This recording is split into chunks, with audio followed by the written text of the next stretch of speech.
যাদের হৃদয় আছে আল্লাহর ভয়, তারা কবু পথ ভুলে যায় না। যাদের হৃদয় আছে আল্লাহর ভয়, তারা কবু পথ ভুলে যায় না।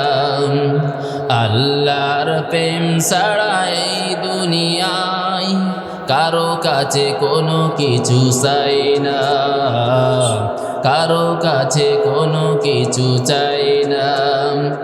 রাতের আধারে যারা সিজদাতে রয়, দু চোখের অশ্রুতে নদী যেন বয়। রাতের আধারে যারা সিজদাতে রয়, দু চোখের অশ্রুতে নদী যেন বয়। ছলনার হাতছানি যত আসুক, ছলনার হাতছানি যত আসুক, পিছনে ফিরে সে তাকায় না। যাদের হৃদয় আছে আল্লাহর ভয়, তারা কবু পথ ভুলে যায় না। আল্লাহর প্রেম ছাড়া এই দুনিয়ায় কারো কাছে কোনো কিছু চাই না, কারো কাছে কোনো কিছু চাই না। দিন কায়েমের পথে যারা অবিচল, তারা হলো আল্লাহর প্রিয়জন। দিন কায়েমের পথে যারা অবিচল, তারা হলো আল্লাহর প্রিয়জন। বাতিলের কাছে যারা হার মানে না, সংগ্রাম করে যায় মরণ। হেরার আলোতে যার হৃদয় রঙিন, হাতে আল কোরআনের দীপ্ত সঙ্গীন। হেরার আলোতে যার হৃদয় রঙিন, হাতে আল জিহাদের দীপ্ত সঙ্গীন। সত্যের পথে যারা নিবেদিত প্রাণ, শত্রুকে কবু ভয় পায় না। যাদের হৃদয় আছে আল্লাহর ভয়, তারা কবু পথ ভুলে যায় না। যাদের হৃদয় আছে আল্লাহর ভয়, তারা কবু পথ ভুলে যায় না। আল্লাহর প্রেম ছাড়া এই দুনিয়ায় কারো কাছে কোনো কিছু চাই না, কারো কাছে কোনো কিছু চাই না। ঠিক কিনা? আল্লাহ পাক রব্বুল আলামিন বলেন, ইন্নাল্লাযীনা ক্বালু রাব্বুনাল্লাহ। আল্লাহ পাক রব্বুল আলামিন বলেন, নিশ্চয়ই যারা বলে ক্বালু রাব্বুনাল্লাহ, আমাদের রব আল্লাহ তাআলা, সুম্মা ইসতাকামু, তাতে অটল থাকে, অবিচল থাকে। আল্লাহ পাক রব্বুল আলামিন জানিয়ে দিলেন, আমার পরে যারা ঈমান আনে আর ঈমান আনার পরে যারা অটল থাকে, অবিচল থাকে, তাদের উপর বাধা বিপত্তি, জুলুম, নির্যাতন আসতেই থাকবে। কথা বলেন ঠিক কিনা?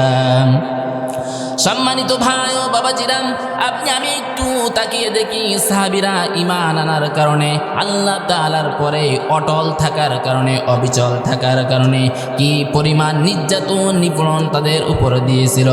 সম্মানিত ভাই ও বাবাজিরাম, আল্লাহ পাক রব্বুল আলামিন জানিয়ে দিলেন, আম হাসিবতুম আন তাদখুলুল জান্নাতা ওয়ালাম্মা ইয়াতিকুম মাসালুল লাযীনা খালাউ মিন ক্বাবলিকুম মাসাতহুমুল বা'সাউ ওয়াদ-দাররাউ ওয়া যুলজিলু হাত্তা ইয়াকুলার রাসূলু ওয়াল্লাযীনা আমানু মা'আহু মাতা নাসরুল্লাহ আলা ইন্না নাসরাল্লাহিল করিব।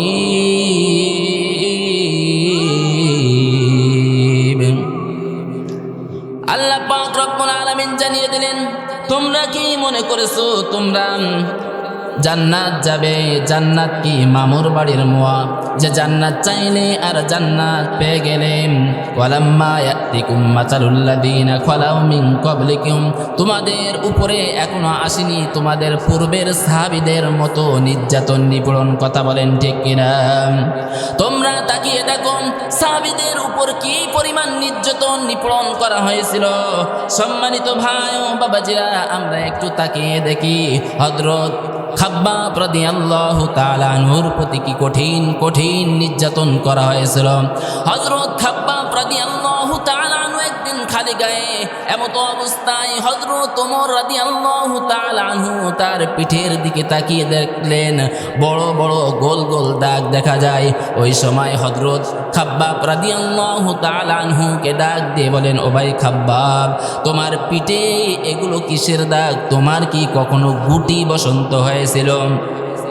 খাব্বাব রাদিয়াল্লাহু তাআলা আনহু ডাক দিয়ে বলেন, ও ভাই ওমর, তুমি কি জানো না ঈমান আনার কারণে, ঈমানের পরে অটল থাকার কারণে, অবিচল থাকার কারণে, রাসূলের দল গ্রহণ করার কারণে আমার উপর যে আবু জেহেল বাহিনী কঠিন কঠিন নির্যাতন করেছিল, এটা হচ্ছে তার নমুনা। সম্মানিত ভাই ও বাবাজিরা, হযরত খাব্বাব রাদিয়াল্লাহু তাআলা আনহু ঈমান আনার কারণে হযরত খাব্বাব রাদিয়াল্লাহু তাআলা আনহুকে আবু জেহেল বাহিনী কঠিন নির্যাতন করেছিল। খাব্বাব রাদিয়াল্লাহু তাআলা আনহুকে চাবুক মেরেছিল, চাবুকের পরে চাবুক, পিঠ দিয়ে ফিনকি দিয়ে রক্ত ঝরঝর করে পড়ছিল। শুধু তারপরেও ক্ষান্ত হয় নাই। হযরত আবু বকর হযরত খাব্বাব রাদিয়াল্লাহু তাআলা আনহুকে এমন শাস্তি দিয়েছিল, লাল রড গরম করে জমিনে বিছিয়ে দিয়ে তার উপরে চিৎ করে শুয়ে দিয়েছিল হযরত খাব্বাব রাদিয়াল্লাহু তাআলা আনহুকে। সম্মানিত ভাই ও বাবাজিরা, হযরত খাব্বাব রাদিয়াল্লাহু তাআলা আনহু ডাক দিয়ে বলেন, ও ভাই ওমর, ওই যে আবু জেহেল বাহিনী আমার পিঠের উপরে চাবুক মেরেছিল এবং লাল রড গরম করে জমিনে ছেড়ে দিয়ে তার উপরে আমাকে চিৎ করে শুয়ে দিয়েছিল, ওই যে আমার রক্ত মাংসগুলো পড়ে গিয়েছিল, এগুলো হচ্ছে তার নমুনা। সম্মানিত ভাই ও বাবাজিরা, ঈমান আনার কারণে একটু তাকিয়ে দেখেন মা সুমাইয়া রাদিয়াল্লাহু তাআলা আনহুর প্রতি কি নির্যাতন নিপীড়ন করেছিল, বিবি আসিয়ার প্রতি কেমন নির্যাতন নিপীড়ন করেছিল আল্লাহ তাআলা জানিয়ে দিলেন। ওয়াদরাবাল্লাহু মাসালান লিল্লাযীনা আমানু ইমরাতা ফিরআউন। বিবি আসিয়ার প্রতি কেমন নির্যাতন নিপীড়ন করেছিল ফিরাউন, শুধুমাত্র ঈমান আনার কারণে, এক আল্লাহর উপরে অটল থাকার কারণে, অবিচল থাকার কারণে, আল্লাহ পাক রব্বুল আলামিনকে স্বীকার করে নেওয়ার কারণে, রাসূলের দল গ্রহণ করার কারণে, ঈমানের পথে অটল অবিচল থাকার কারণে কি পরিমাণ নির্যাতন নিপীড়ন করেছিল। সম্মানিত ভাই ও বাবাজিরা, ফিরাউন আসিয়াকে নির্যাতন নিপীড়ন করেছিল। এ শুধু তাই নয়, আবু জেহেল হযরতে মা সুমাইয়া রাদিয়াল্লাহু তাআলা আনহাকে নির্যাতন নিপীড়ন করেছিল। মা সুমাইয়া রাদিয়াল্লাহু তাআলা আনহা ইসলামের প্রথম শহীদ হয়েছেন, জীবন দিয়েছেন ইসলামের জন্য। এই কোরআনের পথে অটল থাকার কারণে, আল্লাহ তাআলার পথে অটল অবিচল থাকার কারণে, সম্মানিত ভাই ও বাবাজিরা, তার লজ্জা স্থানে বল্লভ মেরে তাকে দুনিয়া থেকে বিদায় করে দিয়েছিল। শুধু তাই নাই, তার সন্তানের বুকের উপরে পা রেখেছিল। শুধু তাই নাই, তার স্বামী ইয়াসির রাদিয়াল্লাহু তাআলা আনহুর প্রতি কি নির্যাতন নিপীড়ন করেছিল। দুইটা উটের সঙ্গে দড়ি বেঁধে আর ইয়াসির রাদিয়াল্লাহু তাআলা আনহুর দুই পায়ে দড়ি বেঁধে দুইটা উট দুই দিকে ছুটিয়ে দিয়েছিল। আর ছুটিয়ে দেওয়ার কারণে হযরত ইয়াসির রাদিয়াল্লাহু তাআলা আনহু দুই খণ্ড হয়ে গিয়েছিল। সম্মানিত ভাই ও বাবাজিরা, শুধু তাই নাই, ঈমান আনার কারণে কি কঠিন কঠিন নির্যাতন করা হয়েছিল দেখেন। ওয়ামা নাকামু মিনহুম ইল্লা আইয়ুমিনু বিল্লাহিল আজিজিল হামিদ।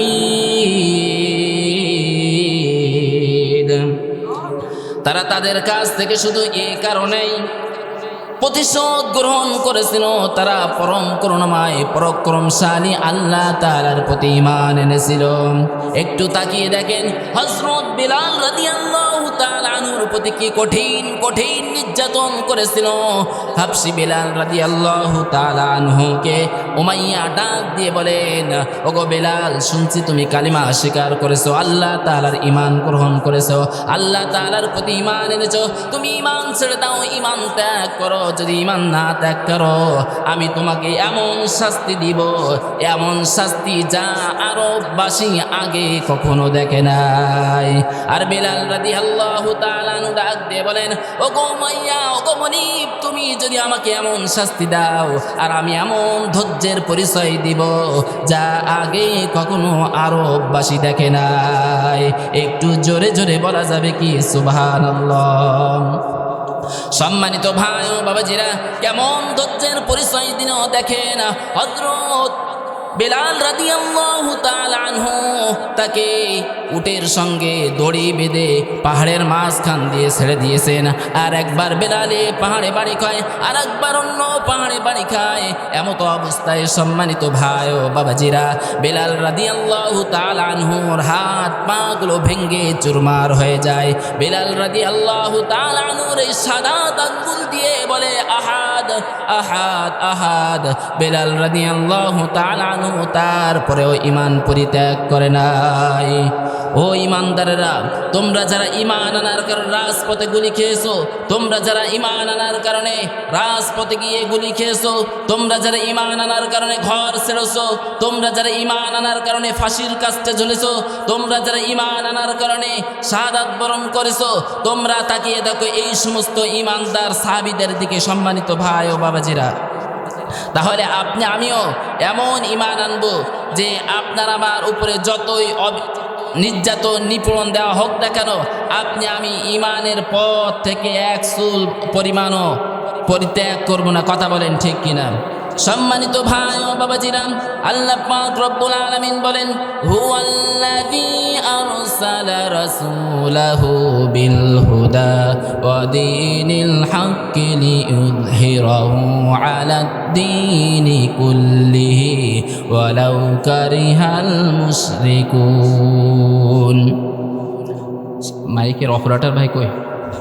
ভাই সাউন্ড মোটেও আমার তার মানে আমি এত জোরে বলছি, তারপরে সাউন্ড মোটে হচ্ছে না, আমার কানেও আসছে না। জি আচ্ছা ঠিক আছে। সম্মানিত ভাই ও বাবাজিরা, আল্লাহ পাক রব্বুল আলামিন বলেন, হুয়াল্লাযী আরসালা রাসূলাহু বিল হুদা ওয়া দীনিল হাক্কি লিইয়ুযহিরাহু আলাদ-দীনি কুল্লিহি ওয়ালাউ কারিহাল মুশরিকুন। তিনি সেই সত্যান যিনি তার রাসূলকে সত্য দিন ও সত্য ধর্ম সহ প্রেরণ করেছেন। সম্মানিত ভাই ও বাবাজিরা, লিইয়ুযহিরাহু আলাদ-দীনি কুল্লি, সকল মতাদর্শের উপর আমার দিন বিজয়। আল্লাহ পাক রব্বুল আলামিন তার হাবিবকে এতটাই ভালোবাসতেন, সূর্যের তাপে তার হাবিব কষ্ট পাবে এই কষ্টটুকু সহ্য করতে পারে নাই। এজন্য সব সময় বিশ্বনবী সাল্লাল্লাহু আলাইহি ওয়াসাল্লামকে ফেরেশতাদেরকে দিয়ে ছায়া দান করেছেন। শুধু তাই নাই, আল্লাহ পাক রব্বুল আলামিন তার হাবিবকে এতটাই সম্মান দিয়েছেন যে বিশ্বনবী সাল্লাল্লাহু আলাইহি ওয়াসাল্লামের গায়ে কখনো মশা মাছি বসবে এটা পছন্দ করেন নাই। এজন্য বিশ্বনবীর গায়ে কখনো মশা মাছি বসে নাই। সম্মানিত ভাই ও বাবাজিরা, শুধু তাই নাই, বিশ্বনবী সাল্লাল্লাহু আলাইহি ওয়াসাল্লামকে আল্লাহ পাক রব্বুল আলামিন এতটাই ভালোবাসেন যে বিশ্বনবী সাল্লাল্লাহু আলাইহি ওয়াসাল্লাম চাঁদের দিকে হাত ইশারা করেছেন, শাহাদাত আঙ্গুল, আর চাঁদ দ্বিখণ্ড হয়ে গেছে। শুধু তাই নাই, বিশ্বনবী সাল্লাল্লাহু আলাইহি ওয়াসাল্লামকে এতটাই ভালোবাসেছেন যে বকরির স্তনে হাত দিয়েছেন, এখনো বকরি বাচ্চা প্রসব করে নাই, ওই স্তন দুধে ভরপুর করে দিয়েছেন। আল্লাহ পাক রব্বুল আলামিন বিশ্বনবী সাল্লাল্লাহু আলাইহি ওয়াসাল্লামকে এতটাই ভালোবেসেছেন। সম্মানিত ভাই ও বাবাজিরা, এবার আপনাদের কাছে আমার একটা প্রশ্ন, যেই নবীকে আল্লাহ পাক রব্বুল আলামিন এতটাই ভালোবাসলেন, এই নবী তায়েফের ময়দানে মার খেলেন। ওহুদের ময়দানে দান্দন মোবারক শহীদ হয়ে গেল। সে আবু তালেব জেলখানার ভিতরে তিনটা বছর জেল খাটলো, খাদ্য না পেয়ে গাছের ছাল আর লতা পাতাকে জীবন যাপন করলো। আল্লাহ কি পারতেন না তার রাসূলকে খাদ্য দিতে?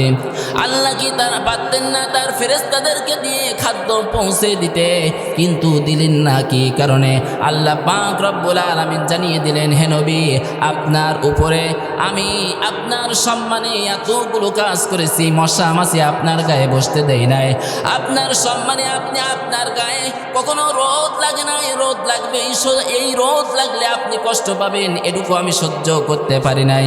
সম্মানিত ভাই ও বাবাজিরা, আল্লাহ পাক রব্বুল আলামিন জানিয়ে দিলেন, হে নবী, আপনার সম্মানে আমি এগুলো করেছি, কিন্তু আপনার কাছ থেকে আমি একটা জিনিস নিব, একটা বিষয় আপনার সাথে আমার কোনো আপোষ নাই, আর সেটা হচ্ছে লিউযহিরাহু আলাদ-দীনি কুল্লি, সকল মতাদর্শের উপর আমার দিন বিজয়।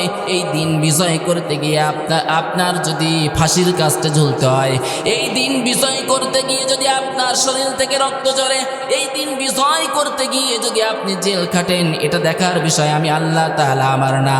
আমি চাই লিউযহিরাহু আলাদ-দীনি কুল্লি, সকল মতাদর্শের উপর আমার দিন বিজয়। সম্মানিত ভাই ও বাবাজিরা, সেই নবীর উম্মত হয়ে আমরা এখন রাসূলের অনুসরণ আর আদর্শ বাদ দিয়া ওই পশ্চিমাদের আদর্শ বাস্তবায়নের জন্য উঠে পড়ে লেগে গিয়েছি। কথা বলেন ঠিক কিনা?